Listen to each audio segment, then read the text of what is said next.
All right, we good? This is sample 11, lapped zipper. So if you did the centered zipper first, then I've pre-done a step here. This is the lapped zipper. So I've done exactly the same thing, measured down how far my zipper is going to come. There's the zipper stop. There's the little mountains and valleys at the top, and done a basting stitch where the zipper will go, and then a regulation stitch down below, a little back stitch right there. Remember, I popped that bottom stitch right there. It will just make your life easier when you're undoing the basting to make the zipper actually work. Okay, a little bit of difference in the prep at this step with the lap zipper to the centered zipper. On the centered zipper, if you remember, we just opened this out and pressed the whole thing open. On this one, the lapped zipper, this is the front. The lap is always on the left. They both start with L, so it makes your life a lot easier. So the lap of the lapped zipper is always on the left. So the right side of the zipper is hiding down underneath the lap. So we have to extend the seam allowance just ever so slightly. So I just look at it like this, and then I figure which one is the right side, which is this one over here, and I take this lap, and I don't know the exact easiest way to do this. Maybe I'll do this. Press that so it's hanging out there all by itself. So just one seam allowance right there. Then you press this under so that a barely smidgen of 1/8 of an inch is showing. So I'll do this, and then you can zoom in and you can see this a little bit better. This fabric changes colors when it's hot. Let me get a pin head and see if I can help you see this a little bit better. So here's the seam right here, and so you can see about how big I've pressed that back right there. You see that? So there's the seam, there's the seam allowance, and then I pressed it back so it's just ever so teeny right there. Has been lapped, has been sewn back. Okay, so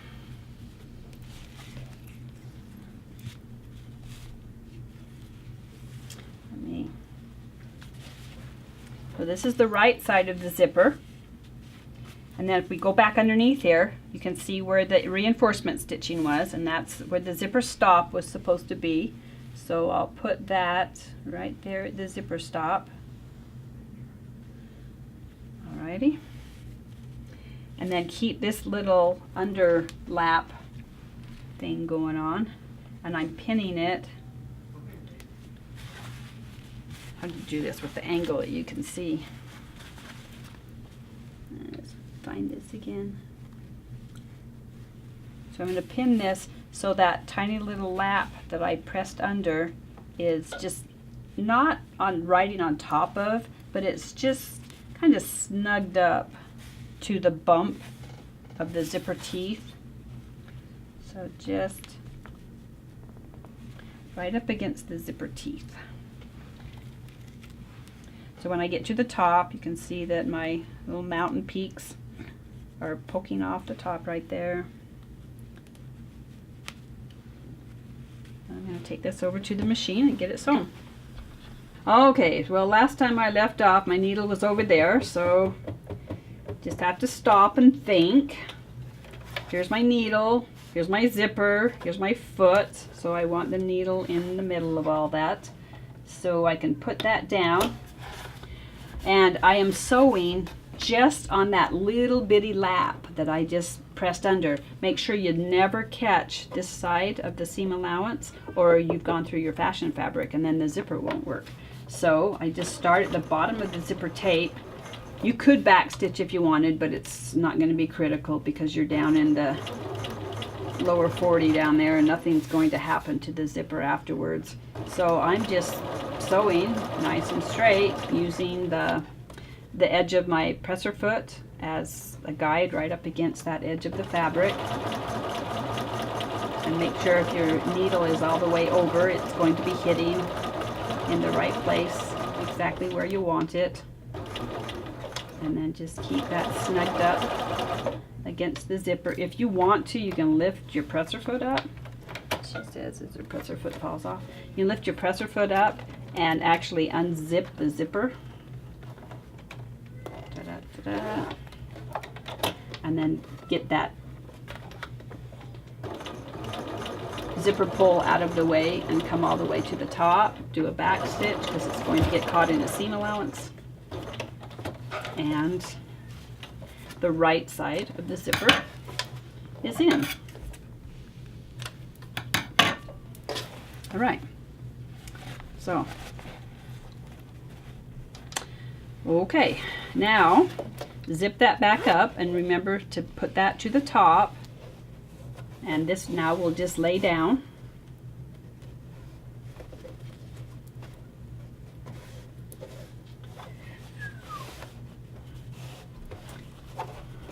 I'm tempted to not pin it, but I better. Okay, I just put one pin. How's that?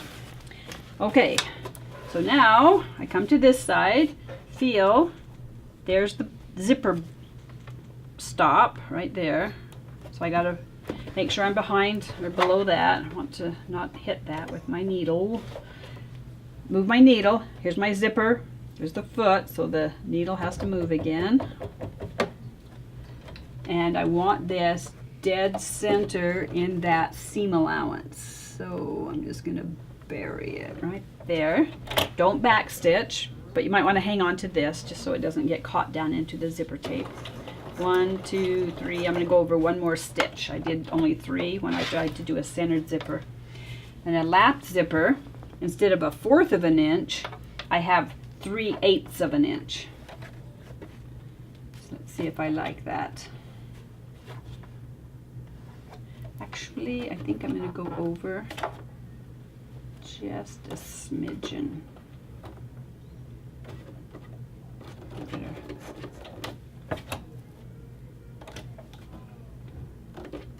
I like that a little better. Okay, then I can put this back in again and use it with the same purpose that I did before, only this time my stitch line needs to be 3/8 of an inch. And double check that I'm coming from the edge. 1, 2, so about right there. So my needle's right here and I need to be right there. It looks pretty good. I'm just keeping the quilt bar toe right against that seam line.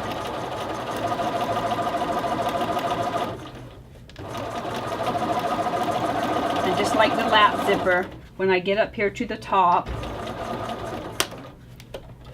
I can pop a few of these stitches. Let me pick her go. Okay, so I just popped a few of the stitches out right there, and I'm going to push the zipper tab back down and get it out of the way. Bring it back down so that I can come up to the top. Oh, I got a little bit of a bump right there. And, no, it's not too bad. But if you leave the tab up here, when your stitching comes up, as soon as you get to where the tab is, it goes because the machine wants to force it around that great big bump that's there. So get it out of the way and you can finish sewing up straight all the way. So cut that off, and then the exact same thing that we did before, probably can do this while it's under the light, maybe it might even be better, is grab your stitch that you started with and yank on it, and see there's the loop, there's the first stitch that's from the back side, and pull that to the back. So now that's gone. Now I only have 2 stitches this time, 2 threads, and just tie yourself a square knot and you're done. In reality, you would unpick your basting stitch, but we're not going to do that because your TA needs to see it, and the tension's off on that stitch, and that is lapped. Done. Ta-da!